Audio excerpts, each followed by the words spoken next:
বিসমিল্লাহির রহমানির রহিম। আসসালামু আলাইকুম, welcome to my channel Sathi Hasan kitchen.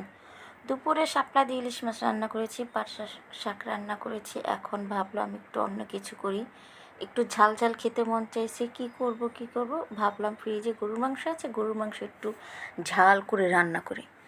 তো সবাই আমরা যেভাবে রান্না করি, মশলাটা ভালো করে কষিয়ে আদা রসুন হলুদ মরিচ যা যা লাগে সব কিছুই দিয়েছি। আর রান্নার কারণ হলো গরুর মাংসটাকে একেবারে ছোটো ছোটো করে কেটে নিয়েছি। এভাবে রান্না করলে এটার স্বাদ আরও দ্বিগুণ হয়। মশলাটা ভালো করে কষিয়ে মাংসটা দিয়ে দিছি, মাংসটাকেও খুব ভালো করে কষিয়েছি। আর এখন আবার দিয়ে দিলাম আস্ত রসুন আর পেঁয়াজ একটু বড় বড় করে। আর একটু ঝালের জন্য দিয়েছি পাকনা মরিচ, কাঁচামরিচ যেটা পাকনা হয় সেটা। তো অনেকক্ষণ কষানোর পরে ভাপে ভাপে রান্না করেছি আমি সময় নিয়ে, আপনাদের আমি শর্টকাট দেখালাম। মাংসটা হয়ে এসেছে, এখন দিয়ে দিলাম জিরা ফাঁকি দিয়ে ভালো করে মিক্স করে আবার কিছুক্ষণ চুলায় রেখে নামিয়ে নিব।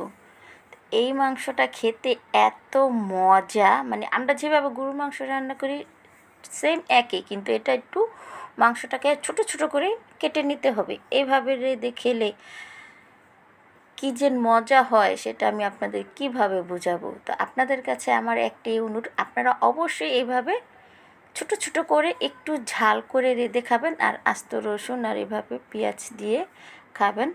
আর আমাকে কমেন্ট বক্সে কমেন্ট করে এসে জানাবেন। আমি নিজে গ্যারান্টি, এভাবে রান্না করলে গরুর মাংসটা 100% মজা লাগবেই লাগবে। তো যদি এই ভিডিওটা ভালো লেগে থাকে অবশ্যই ভিডিওটি দেখা মাত্র একটি লাইক দিতে ভুলবেন না, comment share subscribe my channel. বিসমিল্লাহ বলে খাওয়া শুরু করে দিয়েছি। কতক্ষণে রান্না হবে আর কতক্ষণে আমি খাবো, মানে ঝটপটভাবে আমি রান্না করেছি। এত ভাল লাগছে কি বলবো, খেতে খেতে দেখুন পুরো প্লেট চেটে খেয়ে ফেলেছি। আজকের জন্য এ পর্যন্তই। আল্লাহ হাফেজ।